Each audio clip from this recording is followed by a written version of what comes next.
Gaya ng nakalipas na impeachment trial ni dating Chief Justice Renato Corona, mapapanood din sa telebisyon ang public interviews sa mga nominado sa pagka-Chief Justice. Pagkakataon daw ito ayon sa isang political analyst na mabusisi ng husto ang mga katangian ng papalit kay Corona. Live mula sa Quezon City, may report si Ruth Cabal. Ruth?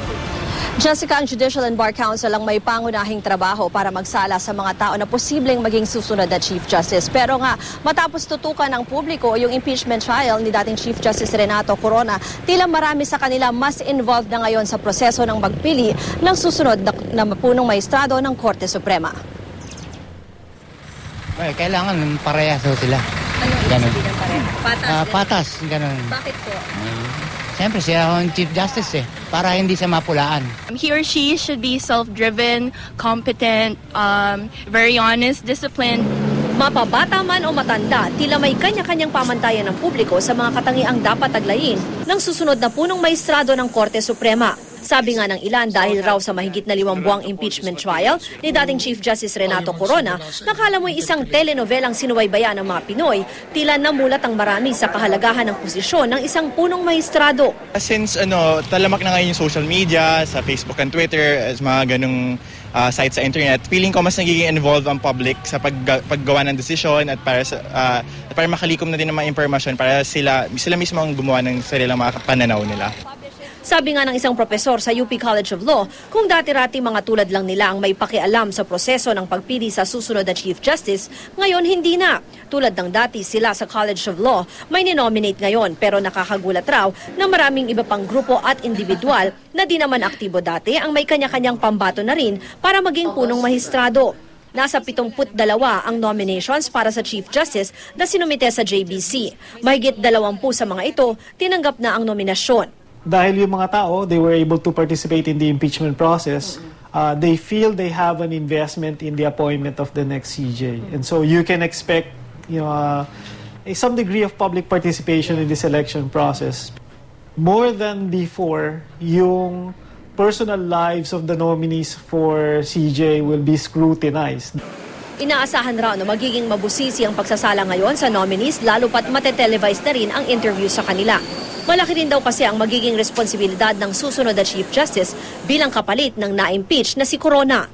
The biggest challenge would be integrity. Yung role of the next Chief Justice is to recover from that particular damage, to somewhat rebuild yung image ng institution and ihiwalay siya doon sa purely political processes. Jessica, actually hanggang midnight mamaya yung deadline dito sa pagsumite ng nominations at pagtanggap din mismo ng mga nominees ng mga nominations nga sa kanila. No?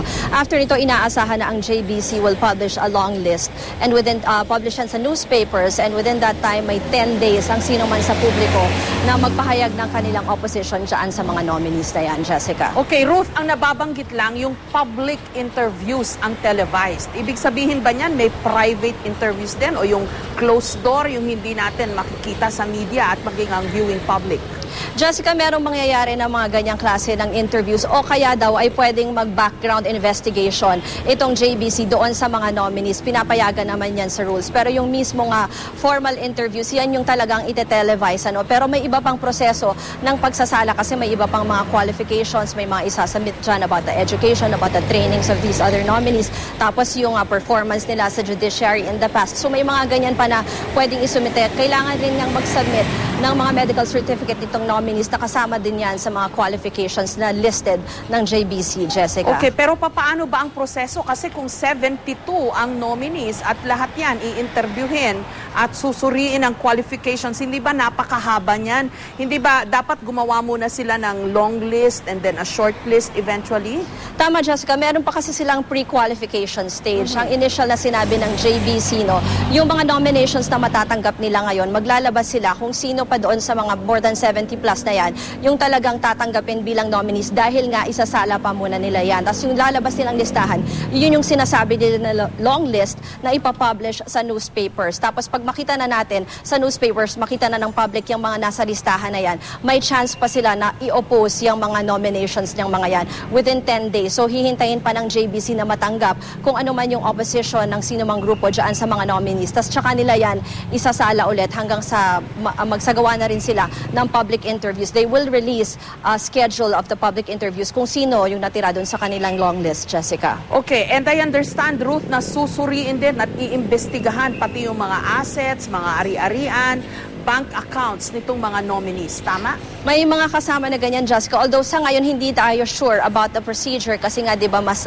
ngayon lang sila naging mabusisi diyan sa mga assets ng mga public officials or kung sino man itong na-nominate for Chief Justice kasunod nga nitong impeachment trial. So we're not yet clear on how they plan to conduct yung mga ganyang investigation. Pero may puwang sa rules ng JBC for that, Jessica. Estimate, when do we know kung sino ang susunod na Supreme Court Chief Justice? Bago nito, may mga nagsasabi na baka daw i-announce ni Pangulong Aquino sa kanyang State of the Nation address, July 23, yung kanyang choice. Tama ba? Based on the pronouncements of the JBC, mukhang hindi possible yan kasi they themselves, in-extend nila yung deadline ng pag-submit ng kanilang list. Yung submission nila ay July 30 na, yung submission ng list nila sa Presidente. And the President naman has until August 27 to make his decision, Jessica. Okay, so no announcement definitely sa State of the Nation address ng Pangulong Aquino. Maraming salamat, Ruth Cabal.